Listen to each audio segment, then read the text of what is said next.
नमस्कार मंडळी. आजपासून सुरू झालाय शारदीय नवरात्र उत्सव.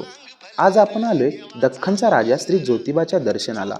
आम्ही पहाटे लवकर घरातून बाहेर पडलो आणि ठीक 5:30 वाजता ज्योतिबा डोंगरावरती पोहोचलो.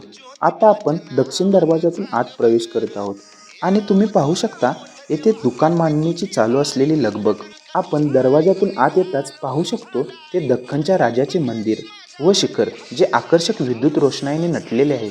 यानंतर कपाळाला गुलाल लावून आम्ही नंदी महाराजांचे दर्शन घेतले व तसेच पुढे दर्शन रांगेमध्ये प्रवेश घेतला. दर्शन रांगेमध्ये प्रवेश करताच ज्योतिबाच्या नावानं चांग भलं या नावाचा जय जयकार सुरू झाला व संपूर्ण परिसर भक्तिमय झाला. गाभाऱ्यात जाताना सर्वप्रथम आपल्या डोळ्यासमोर येते ते एक समई, ती भाविकांना तेल घालण्यासाठी ठेवलेली आहे आणि आपण ज्या क्षणाची आतुरतेने वाट पाहत होतो तो क्षण आलाच. आपण पाहू शकतो श्री दख्खनचा राजा ज्योतिबा या देवाची शारदीय नवरात्र उत्सवानिमित्त बांधलेली ही आकर्षक पूजा आणि ते पाहताच आपण तन मन धन सर्व काही विसरून जातो.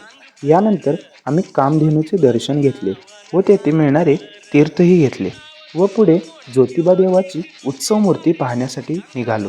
हीच ती मानाची उत्सव मूर्ती जी दख्खनच्या राजाच्या चैत्र यात्रेच्या वेळेस पालखीमध्ये सजवली जाते. या मूर्तीला अनन्यसाधारण असे महत्त्व आहे. दर्शन घेऊन झाल्यानंतर आम्ही मंदिराची परिक्रमणा करण्यास चाललो व बाहेर येऊन पाहतो तर काय संपूर्ण परिसर विद्युत रोषणाई व थंडगार धुक्याने भारावून गेला होता. ते पाहून आम्ही अगदी मंत्रमुग्ध झालो. हे सर्व दृश्य अगदी मनाला भुरळ घालणारं होतं. जणू काय आपण स्वर्गात आहोत की काय याचा भास सारखा राहून राहून होत होता. मंदिराच्या 5 परिक्रमणा पूर्ण करून आम्ही घरी येण्यास निघालो.